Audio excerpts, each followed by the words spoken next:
maaga tayo kasi hindi ko alam yung location. Bago na namang location tong Philippine Embassy. Hi guys, good morning. Ayan, tapos na ako maglinis, tapos na rin ako maglaba. At yan guys, yung buhok ko curly na. Pagkatapos ko naglaba, ayan, buhok ko curly na. Kulot na. Hindi guys, kasi palagi ako ditong nagsintipid ng buhok ba. Kasi yung buhok ko medyo mataas na. Tapos palagi ko yung sinisintipid ko. Makita niyo sa mga video ko guys, sinisintipid ko yan. Kasi nanglagas talaga yung buhok ko dahil sa sobrang init ba. Kung makikita niyo, may isang video nga ako, sabi ko dito, konti na lang ng buhok ko dito. So, ang ginawa ko, pagkatapos ko maligo, kapag mag-dry na yung buhok ko, ay mag-dry, yung tuyo na yung buhok ko, ay sinisintipid ko siya para hindi siya manlagas. So, kapag matulog ako guys, sinintipid ko talaga yung buhok ko.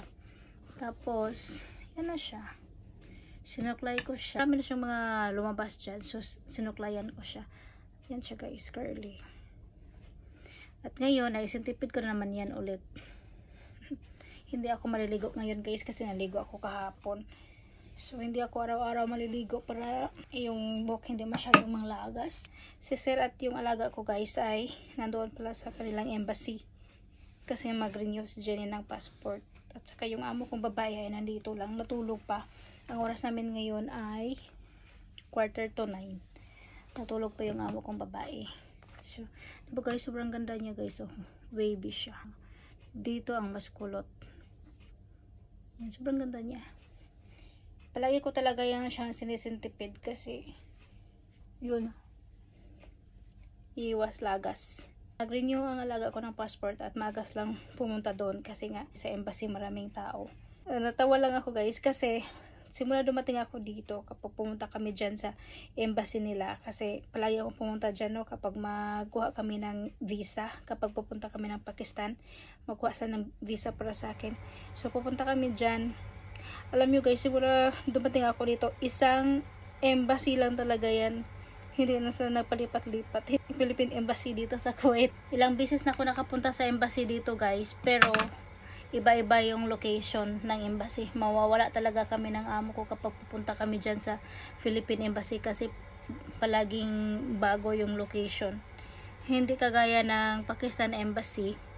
Na simula dumating ako dito, isang location lang talaga yan sila guys. Hindi sila palipat-lipat. 2013 ako dumating dito. Ano, mag 11 years na ako next month. Hindi sila palipat-lipat, hindi kagaya ng Philippine Embassy. Palaging lumipat.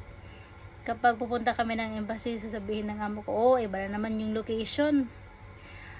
Kapag pupunta kami ng Philippine Embassy, maaga kami guys. Kasi yung amo ko nga sabi niya, maaga tayo kasi hindi ko alam yung location. Bago na namang location tong Philippine Embassy. Ayan. So, ganyan yung buhok ko guys. Palagi ko yung sinisintipid. Oh, kasi ayoko kasi siya, manglaga sobra yung buhok ko. Saka marami na akong puti na buhok guys. Hindi na talaga maitago itong stress at saka sign of aging natin dyan. So, sinuklayan ko lang siya tapos sinintipid ko na naman. So, yan. Sana darating sila ng maaga para magkasabay kaming kakain. Kasi 9 o'clock gigisingin ko na yung amo kong babae. Kasi may maintenance yan eh. Dapat kakain na yan siya. So, yan lang yung share ko guys. Thank you for watching. Bye bye. God bless everyone.